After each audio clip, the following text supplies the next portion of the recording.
और ये है भारत की आवाज। भारत की आवाज का जैसे कि शुरू से ही प्रयास रहा है कि हम कुछ एक उन मुद्दों के ऊपर बात करें जो भारत की आम जनता की रोजमर्रा की जिंदगी के साथ जुड़े हुए हैं। ऐसा ही एक मुद्दा है आदमी की आज की डेट में अपनी सेहत और अपनी वेलबींग को मेंटेन करना। बहुत तरह की प्रॉब्लम्स और बहुत तरह का सोशल और आप कह सकते हैं कि इमोशनल और मेंटल प्रेशर एक आम इंसान की जिंदगी में चाहते ना चाहते उसकी जिंदगी में एंटर कर रहा है और बड़े स्लोली वो उसकी जिंदगी की रफ्तार को कहीं ना कहीं थामने की कोशिश कर रहा है। तो अपनी जिंदगी को हमने थमने नहीं देना है, लेकिन अपनी जिंदगी की रफ्तार को कुछ एक बैलेंस तरीके से चलाना है। और ये लाइफ को हम किस तरह से बैलेंस कर सकते हैं, इन सब चीजों के ऊपर बात करने के लिए आज हमने अपने स्टूडियो में आमंत्रित किया है life coach expert Anuradha Chawla ji को। तो जानेंगे, उनसे बात करेंगे कि किस तरह एक छोटे छोटे कुछ एक टिप्स के ऊपर काम करके ये छोटे छोटे तरीकों को अपना के हम अपनी लाइफ को प्रॉपर्ली मैनेज कर सकते हैं। तो आइए बात करते हैं अनुराधा चावला जी से। Anuradha ji, welcome to our show. Thank you so much. नमस्कार। अनुराधा जी, बड़ा सिंपल एक बेसिक क्वेश्चन की एक जो कॉमन आदमी है, मतलब कहने के लिए हम कॉमन कह रहे हैं लेकिन सभी के साथ ये प्रॉब्लम है कि चाहते ना चाहते हुए हम कुछ एक चीजें अपने एनवायरनमेंट से उस तरह की ग्रैब कर रहे हैं जो हमारे लिए जरूरी नहीं है लेकिन ना चाहते हुए हमारी तरफ आ रही हैं। उसको आप स्ट्रेस भी कह सकते हैं, उसको आप सोशल प्रेशर भी कह सकते हैं, उसको आप मेंटल हेल्थ के इश्यूज भी हैं। तो कहां तक आप मानती हैं कि आज का जो कॉमन इंसान है वो एक्चुअल में इन सब चीजों से घिरा हुआ है, ये सिर्फ एक बज़वर्ड्स है? ये तो गिवन है। आजकल हम सब एक परेशानी में हैं, एक फ्रस्ट्रेशन बिल्डअप होती रहती है और वो उसी को हम मेंटल स्ट्रेस कह देते हैं। और उसके बहुत ही कारण हैं। सिंपल, दूसरे को देखकर हमें लगता है कि अरे उनके पास ये है और हमारे पास ये नहीं है ना। उसके पास गाड़ी है तो मैं सारी जिंदगी गाड़ी बनाने में अपना पूरा टाइम लगा दूंगी और जब गाड़ी मुझे मिलेगी मुझे खुशी भी नहीं आएगी क्योंकि वो मुझे चाहिए ही नहीं। So somewhere we are unnecessarily creating that disturbance in our life by looking at others rather than looking inwards at ourselves. तो इसको मैं इस तरह से कह सकता हूँ कि हम अपने दुखों से ज्यादा दुखी नहीं हैं, हम दूसरों के सुखों से ज्यादा दुखी हैं। Absolutely, बिल्कुल सही बोला हम, क्योंकि हमें पता ही नहीं है हमें क्या चाहिए। हम हर वक्त देख ही बाहर रहे हैं। हम कहते हैं ना, इसको अभी आजकल बहुत एक बज़वर्ड चल रहा है, FOMO, fear of missing out. तो होता क्या है, मैंने देखा फेसबुक पर, इंस्टाग्राम पर मेरे 10 लोग घूम रहे हैं, फ्रेंड्स बहुत मस्ती कर रहे हैं, वो गोवा चले गए, वो यहाँ चले गए, और मुझे लगेगा कि अरे सब लोग तो घूम रहे हैं, मैं तो घर बैठा हूँ। जबकि हमारे को 10 ही दोस्त नहीं है, हमारे 100 दोस्त में से 10 लोग घूम रहे हैं। तो शायद हम अभी उस 100 में से वो वाले 90 लोग हैं जो नहीं घूम रहे हैं, बट हम वो रियलाइज नहीं करते और उसके कारण हम दुखी हो जाते हैं। इसके साथ एक चीज और भी है ना कि एक्चुअल में आपको देखने का पर्सपेक्टिव अलग है। कहते हैं हर सिक्के के दो पहलू हैं। मेरे को आपकी बात से एक बात याद आई कि हमारे दोस्त हैं, वो एक मल्टीनेशनल कंपनी में बड़ी अच्छी जॉब पे काम करते हैं और अगर आप उनका प्रोफाइल ऐसे आपने कहा सोशल मीडिया पे आजकल डालने का रिवाज है, तो देखो वो आज बेंगलोर जा रहा है, आज वो बॉम्बे जा रहा है, कभी थाईलैंड जा रहा है, कभी वो बॉम्बे रशिया जा रहा है, कभी वो स्विट्जरलैंड जा रहा है। तो हम लोग कहते हैं देख लाई बड़े मजे की है, तो मतलब महीने में 15 दिन तो ट्रैवल होता है। लेकिन अगर उसका पर्सपेक्टिव, वो कहते हैं यार मेरे को पूछ के देखो कि मेरे को ये 15 दिन जो ट्रैवल है कैसे करनी है। 6-6 घंटे की फ्लाइट्स है, 2-2 घंटे पहले जाना है, मेरा सोने का टाइम नहीं है, मेरा उठने का टाइम नहीं है, मेरा हेल्थ के ऊपर बढ़े, फैमिली मेरे को पता ही नहीं, बच्चे मैं फोन पे देख रहा हूँ बढ़ रहे हैं, तो उसकी अपनी प्रॉब्लम्स भी तो है। बिल्कुल बिल्कुल, सिक्के के दो पहलू हैं। हमें लग रहा है वो मस्ती कर रहे हैं, वो घूम रहे हैं, लेकिन हमें ये नहीं पता चलता कि वो कितना स्ट्रगल कर रहे हैं, कितना उनको मुश्किल आ रही है। हमें सिर्फ वो फोटो दिखती है। मैं अपने दोस्तों को बहुत बार बोलती हूँ, बोलते हैं मैम आपकी जिंदगी कितनी अच्छी है, आपकी फोटोज देख के इतनी खुशी होती है, आप हमेशा खुश रहते हो। तो मैंने बोला किसने कहा? जब मैं खुश हूँ मैंने फोटो खिंचा के डाल दी, जब मैं दुखी हूँ तो मैं फोटो खींच के थोड़ी ना डाल रही हूँ। तो ऐसा नहीं है, हर किसी की जिंदगी ऐसी है ना। वो जब ऐसी लाइन आती है तब तो जिंदगी खत्म हो जाती है ना।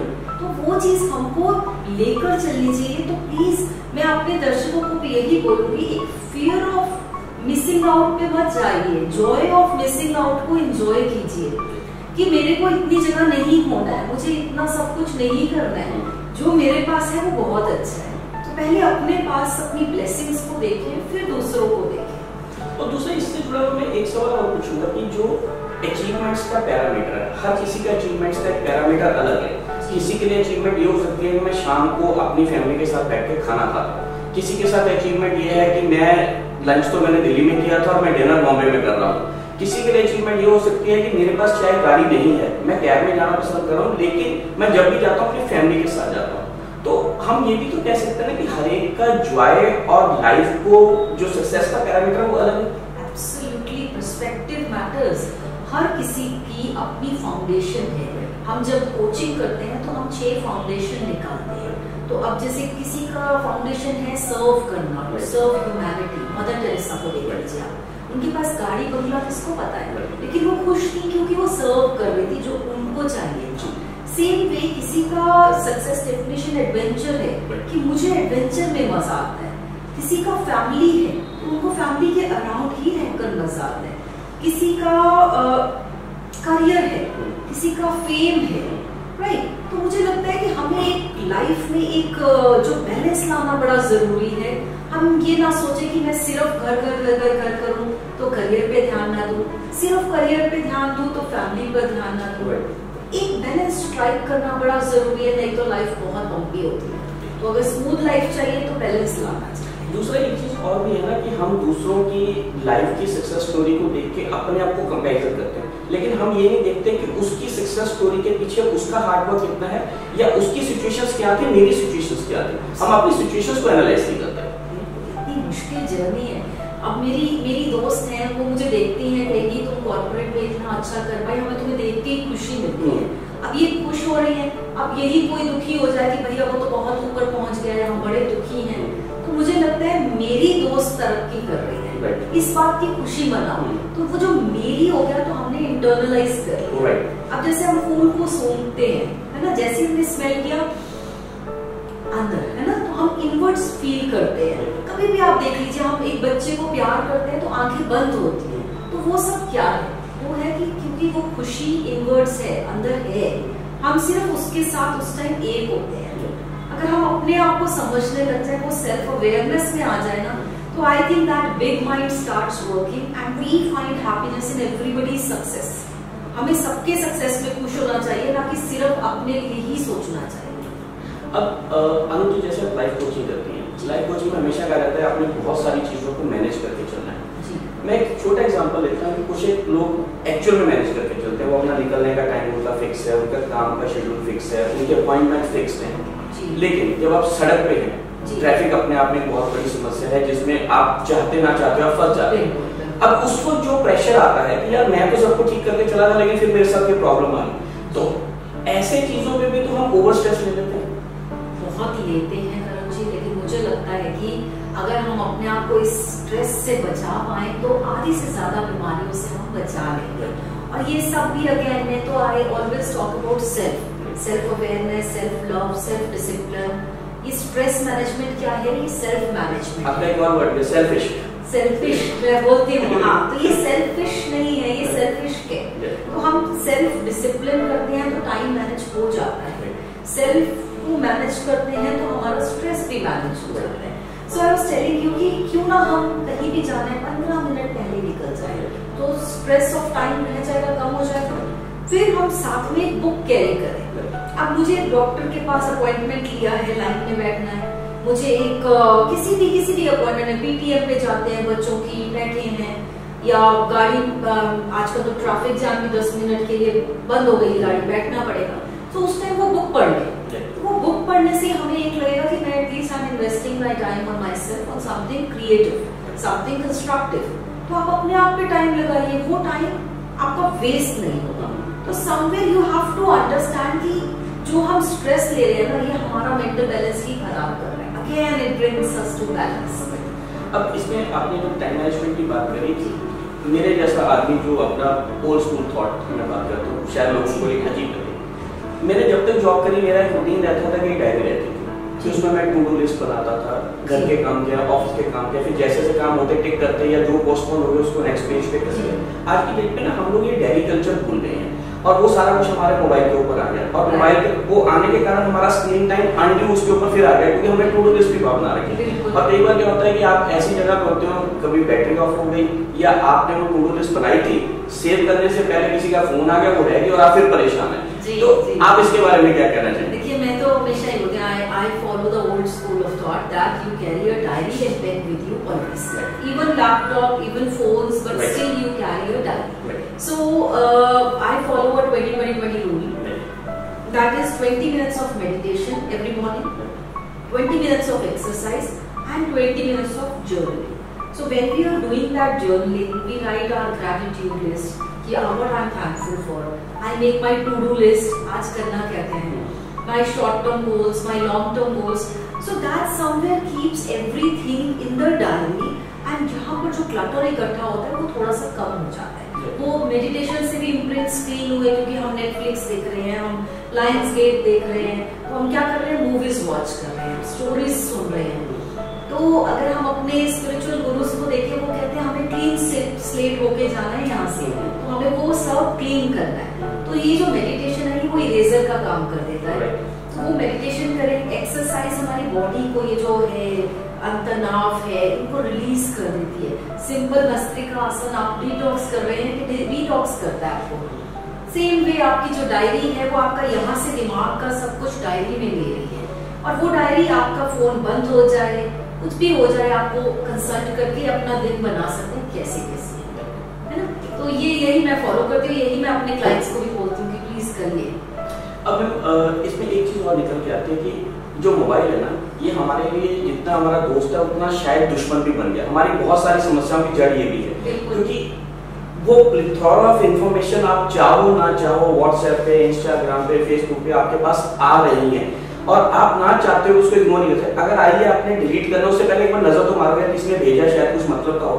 तो कहाँ तक जो मोबाइल है वो हमारी लाइफ को डिस्टर्ब कर चुका है, बहुत ज्यादा कर चुका है, और हम सब उससे ग्रस्त हैं. सिर्फ मतलब बच्चे भी, बड़े भी, बुजुर्ग भी, सब हर टाइम फोन पर बैठे हैं. पहले होता था कि बाहर जाके बैठ गए हैं, पार्क में देखो तो बुजुर्ग बैठे हुए हैं, बातें कर रहे हैं.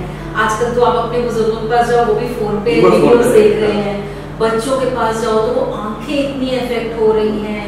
सारा टाइम हमने वो पूरे हेडफोन्स लगा के रखते हैं, तो कान खराब हो रहे हैं. और ये जो बीमारियां हैं ना, मेंटल प्रॉब्लम्स जो हैं, वो बाय द आवर वो ऐड हो रही है, नई नई मेंटल प्रॉब्लम्स आ रही हैं. तो उस सब का कारण जो है वो यही है कि इंफॉर्मेशन जो है ना वो बहुत ज्यादा तरीके से हमारे पास आ रही है ना, ओवरफ्लो हो रही है. तो इस इंफॉर्मेशन ओवरफ्लो को बचाने के लिए हमें थोड़ी सी क्रिएटिव आर्ट्स बढ़ानी पड़ेगी. जैसे मेरे पास एक हैप्पी ड्रम है, तो मैं उसमें म्यूजिक बजा लेती हूँ. देन वो जो एक बोल होता है उसमें विस्लिंग बोल, वो आपने वो कर लिया. तो छोटी छोटी और चीजों में आप क्रिएटिविटी निकालिए, और थोड़ा सा फोन से दूर रहना ही पड़ेगा. तो I think that we have to find out different arts so that we can stay away from the phone, और हमारी क्रिएटिविटी बढ़े थोड़ी सी, बहुत इम्पोर्टेंट है. अब दूसरा मैम इसमें एक चीज और है जो आपने बात करी कि फोन कहीं ना हमारे रिलेशंस को खत्म कर रहा है. पहले क्या होता था कि हम कहीं पे जाते थे ना, 4 लोग नए मिलते थे तो हम उसको हेलो बोलते थे, वो हमें कहते थे, हम एक डिस्कशंस मोड में आते.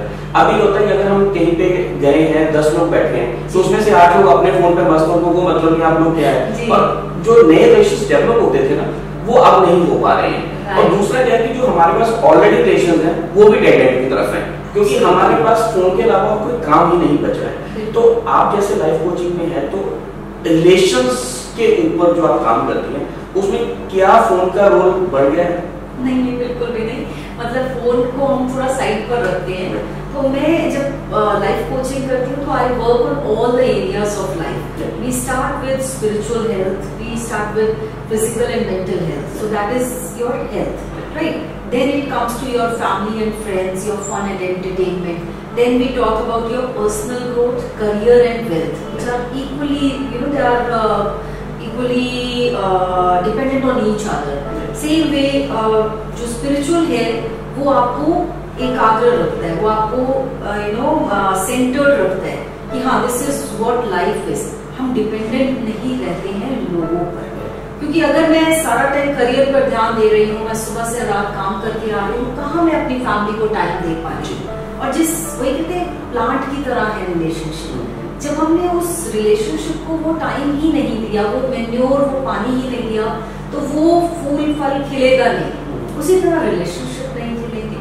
हम नेटवर्किंग मीटिंग्स पर जाते हैं, हम बाहर नेटवर्किंग कर रहे हैं, पहली बात अगर वहाँ पे फोन पकड़े हुए हैं तो नेटवर्किंग नहीं कर पाएंगे. सेम वे उसका फोन बजेगा या मेरा बजेगा. हाँ जी. और सेम वे हम घर पे हैं, अगर फोन पे हैं तो हम बोल सकते हैं कि देखो मैं तुम्हारे साथ 2 घंटे रहा, लेकिन मैंने आपको टाइम तो नहीं दिया ना। तो ये बहुत मतलब phone is becoming a nuisance in relationships in social and every relationship. अब मैम आपके वाली फील्ड के ऊपर आते हैं, जो आपकी लाइफ कोचिंग की जो फील्ड है, अभी मतलब फील्ड तो शायद पुरानी है, लेकिन अभी 2-4-5 साल में इसको एक्चुअल में एक फील्ड रिकॉग्नाइज किया जा रहा है और लोग मान रहे हैं कि आप जैसे लोगों की जरूरत है हमारी लाइफ को बैलेंस करने की। पहले क्या होता था, हमारे साथ कोई प्रॉब्लम हम अपने स्पिरिचुअल गुरु के पास चले जाते थे या धार्मिक यात्रा कराते थे, वो लेकिन वो बैलेंस नहीं हो पाता था, जो अब होना शुरू है। लेकिन इसके साथ में एक क्वेश्चन और भी है, शायद आप मेरे से इत्तेफाक भी करेंगे, हमारे दर्शक भी करेंगे, कि ये वाली जो सर्विसेज लेना ये अपने आप में कॉस्टली अफेयर है। कहीं ना कहीं वो कहते हैं ना, अमीरों का अभी नया नया शौक कह लो, या अमीरों के लिए जरूरत है, ठीक है। तो मैम इसके लिए आपके साथ जो कस्टमर्स या आपके जो क्लाइंट्स हैं जी, तो अमीरों की प्रॉब्लम्स क्या होती है जो वो आपके पास आते हैं? लोग तो कहते हैं अमीरों के पास प्रॉब्लम होती नहीं। मोस्टली एक्चुअली जो मेरे क्लाइंट्स हैं वो अच्छी फाइनेंशियल बैकग्राउंड से हैं। और जैसे अब 2 मेरे रिसेंट जो क्लाइंट्स हैं वो एक चेयरमैन लेवल पे फादर हैं जिन्होंने एक बिजनेस बनाया है और वो 2nd लेवल पर हैं, 2nd जनरेशन एंटरप्रेन्योर्स। लेकिन उनका दुख क्या है, उनकी परेशानी क्या है कि पेरेंट्स से एक्नॉलेजमेंट नहीं मिलती है, रिकग्निशन नहीं मिलती। लोग ये कहते होंगे कि बाप का बना बनाया। हाँ जी, तो मुझे लगता है कहीं ना कहीं हम सबके अंदर ना एक कसक सी है कि मुझे तारीफ करो, मुझे प्यार करो, वो हम लोग के अंदर एक खालीपन है। तो मुझे लगता है कि वही जो हमने सेल्फ इश्क की बात की ना, तो सेल्फिश नहीं है, सेल्फ इश्क है। No yourself, love yourself. जब हम वो सेल्फ लव में अपने आप को डालते हैं तो हम भिखारी नहीं बन जाते हैं कि कोई मुझे प्यार करे, कोई मुझे रिकग्नाइज करे। तो मैं एक चार्ली 4 प्रैक्टिस करती हूँ, जिसमें फर्स्ट इज कि आप उठते ग्रेटिट्यूड कीजिए कि आपके पास क्या क्या है। Second is PAT your back, तो आप अपनी तारीफ कर रहे हैं कि शाबाश बहुत कुछ किया तुमने कर। Third of course I tell people to hug themselves, कि अपने आप को एक अच्छे से हग कीजिए। आप भी करके देखिए अपने आप को हग कीजिए, है ना, तो you feel very loved that yes I am there for myself, है ना। और फोर्थ मैं बोलती हूँ मिरर में जाके just say oh you gorgeous. So there are a lot of problems that people are facing and struggling through, and they are so simple. अभी depression के पेशेंट्स की टूथपिक लगाकर ना we make them smile. वो क्या है? Smile is it works both way. अगर आप स्माइल कर रहे हैं आप खुश हो जाते हैं, और अगर आप खुश हैं तो आप स्माइल करेंगे, है ना। तो अगर आप खुश नहीं हैं तो हम टूथपिक लगा देते हैं, वो स्माइल हो जाती है, वो पे इफेक्ट करने लगती है। So these are actually scientific methods. They've been people have been worked upon and देखा है इसका result. So I think it is very very important that we understand the importance and do not look for everything outside recognition and all. तो life coaching mostly rich people इसलिए ले रहे हैं क्योंकि वो कहीं ना कहीं बहुत लोग थोड़ा डायरेक्शन लेस हो गए हैं, स्पिरिचुअल कंपास जो है वो मिस हो गई है। तो अगर हम बचपन से ही बच्चों को कहीं एक स्पिरिचुअलिटी की तरफ डालें, जैसे मैंने अपने बेटे को ये रामायण महाभारत, वो तो ग्रीक मैथोलॉजी बहुत पढ़ता है, तो वो डाला। जब वो कंसीव किया हुआ था तो आई यूज्ड टू रीड अवतारवाणी, तो वो उसका उससे इंक्लिनेशन बन गया। तो मुझे लगता है स्पिरिचुअलिटी जो है वो आपका एक वैल्यू सिस्टम बहुत स्ट्रॉन्ग करती है, and we should all find that in ourself. Religion जैसे बोलते हैं ना, एक केले का छिलका होता है, तो religion is that peel, spirituality is that banana. So वो फ्रूट को हम समझना शुरू करें। अपनी अपनी जर्नी सबकी अपनी है। अब इसमें एक चीज और आती है कि जो लोग आपके पास डायरेक्टली नहीं आ पाते, वो फाइनेंशियल इश्यूज के कारण है, या टाइम भी कई बार एक इशू है कि टाइम भी निकालना है हर चीज के लिए, अगर वो नहीं आ पा रहे हैं और लेकिन वो चाहते हैं कि वो भी अपनी लाइफ को बैलेंस करें, तो कुछ एक ऐसी चीजें जो आप बताना चाहें जो आदमी बिना पैसा खर्च करे या बिना डायरेक्टली आपके पास आए फिर भी अपने आप को खुश रखता है, ये मैनेज कर सकता है। सांस लीजिए, सांस को तवज्जो दीजिए। जब हम पैदा हुए थे हमने सबसे पहला काम किया था सांस लिया था। जब हम जाएंगे तो हम सांस छोड़ेंगे। हम उसकी इम्पोर्टेंस ही नहीं समझ रहे हैं। पैसा कमाना इम्पोर्टेंट है, बॉडी बनाना इम्पोर्टेंट है, रिलेशनशिप बनाना इम्पोर्टेंट है, भाई सब चीजों के लिए सबसे ज्यादा सांस लेना इम्पोर्टेंट है। तो अगर हम इस ब्रेथ वर्क को इम्पोर्टेंस दें तो वही जैसे मैंने कहा 20 मिनट्स ऑफ मेडिटेशन। आप मेडिटेट नहीं करना चाहते तो आप बस इस पर फोकस कर लीजिए, that will bring your mental sanity.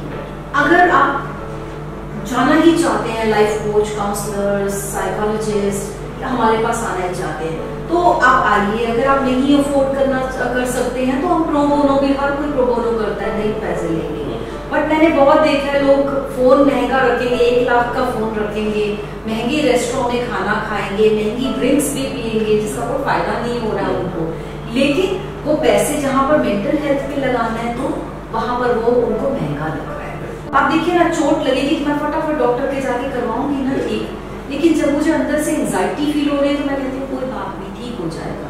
Anxiety तो क्या, पैनिक अटैक भी आता है तो हम कहते हैं कोई बात नहीं, हो जाता है, नहीं होता है। आपकी मेंटल हेल्थ आपकी फिजिकल हेल्थ से भी ज्यादा इंपॉर्टेंट है। अगर आप मेंटली बैलेंस्ड हैं, मेंटली सेन हैं, तभी आपका उठ के जिम जाने को या रनिंग को मन करेगा, तभी आप बॉडी पे वर्क करेंगे। I think the most important is mental health, जो कि अब थोड़ा सा लोग समझ रहे हैं। तो मेरे पास हर वक्त मतलब भगवान की दया से क्लाइंट होते हैं जो अपने आप पे काम करना चाहते हैं।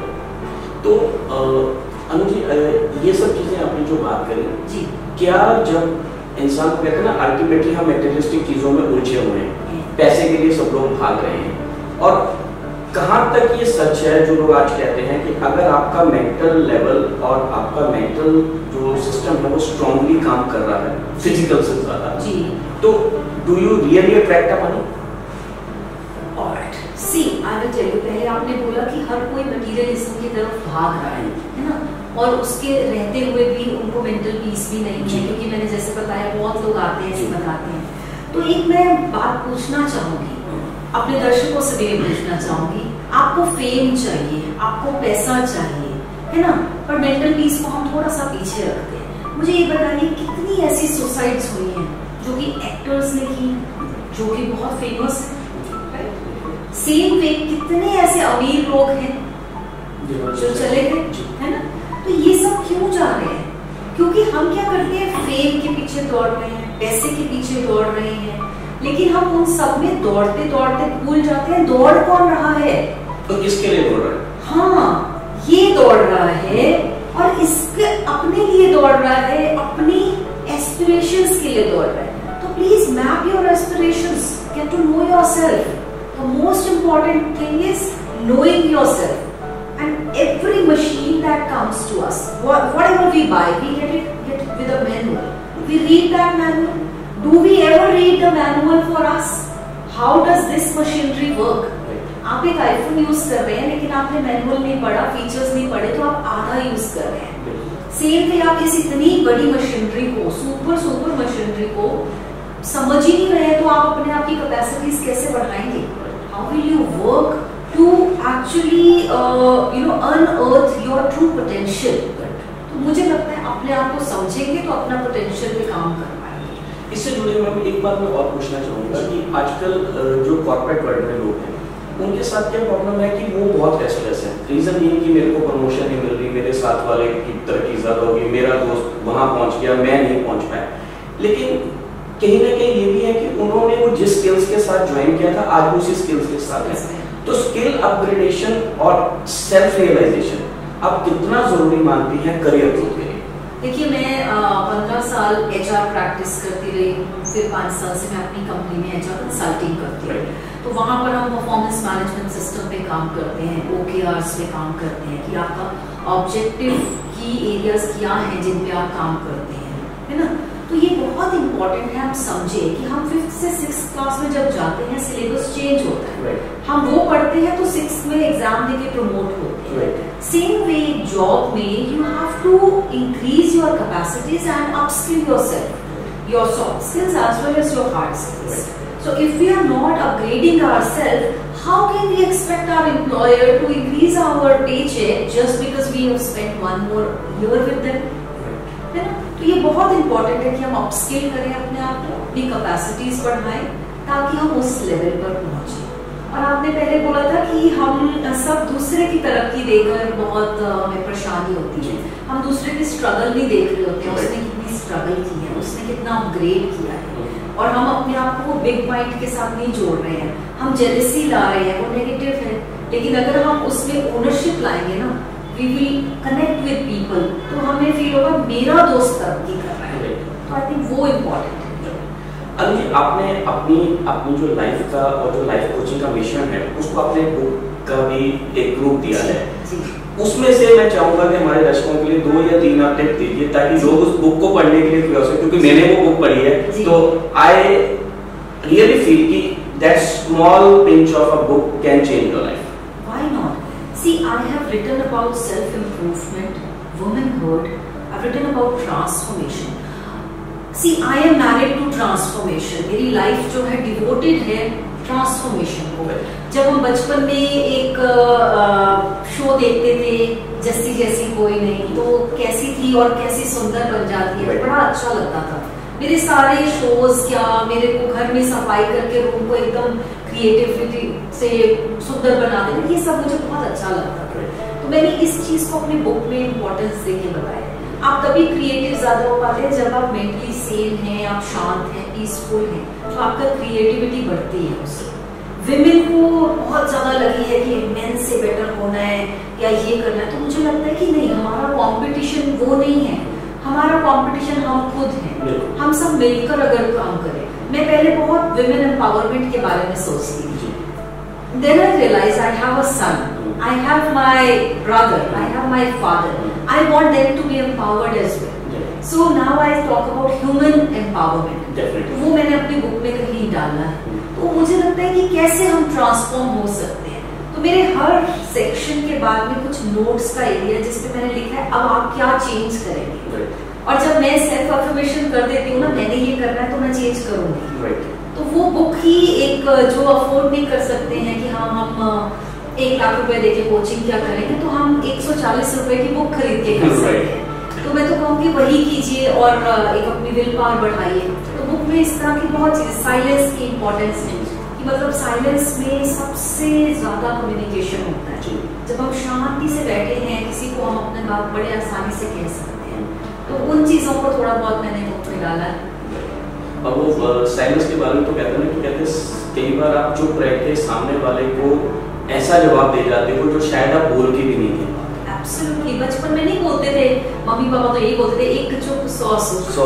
तो एक चुप रहेगा तो 100 सुख होंगे, ऐसे बोलते थे, जैसा अन्न वैसा मन। तो वो सब कुछ मतलब वही है, इनपुट है, इंफॉर्मेशन इनपुट कैसा कर रहे हैं, फूड इनपुट कैसा है हमारा, थॉट्स इनपुट कैसे हैं, वही दिखता है बाहर। तो मैम अगर कुल मिला के हम आज की अपनी बातचीत को एक वो कहते हैं समावेश देना चाहें, तो मेरे हिसाब से लगता है कि हम जो भाग रहे हैं ना, वो शायद भागने की जरूरत नहीं है। अगर हम अपने अंदर को झांकना शुरू करते तो शायद हमारी लाइफ ज्यादा इजीली मैनेज हो जाए। ब्यूटीफुल। स्लो डाउन होना सबसे इम्पोर्टेंट है, to operate from the capacity of contentment. कि हमें लगे कि अब जैसे मैं इंटरव्यू देने जाती हूँ, मैं कंटेंट हूँ, मेरे को खुशी है कि मिल गई तो भी ठीक है, नहीं मिली तो भी ठीक है, I will be my best, मिल जाएगी। मैं डेस्परेशन में जाऊंगी तो मैं गलती करूंगी। So I think if you want to achieve more, because I am a performance coach, I tell people to achieve more and more in their life. So for that we have to slow down and operate from contentment and unearth our real potential, what is lying in me.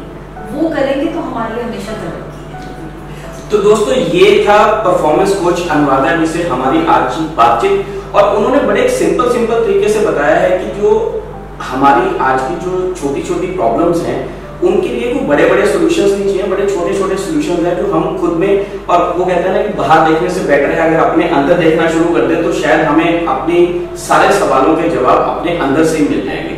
तो दोस्तों इस तरह के और episodes और इस तरह की जो कॉमन मैन की प्रॉब्लम्स है उनको हम दर्शाते रहेंगे भारत की आवाज में। जुड़े रहिए हमारे चैनल जज्बात 24 के साथ। अगली बार मिलवाएंगे आपको किसी और टॉपिक पे, किसी और ऐसे इंसान के साथ जो उस टॉपिक के ऊपर आपको कुछ ना कुछ एक नई टिप जरूर देगा। तो आज हम धन्यवाद करेंगे अनुराधा जी का। तो अनुराधा जी अगली बार जब भी हमें जरूरत पड़ेगी तो आपसे जरूर मुलाकात करेंगे। Thank you very much. तो दोस्तों अगली बार मिलेंगे किसी और टॉपिक पे, तब तक जुड़े रहे हमारे चैनल जज्बात 24 के साथ। No theory, no fiction, only जज्बात ऑफ इंडिया।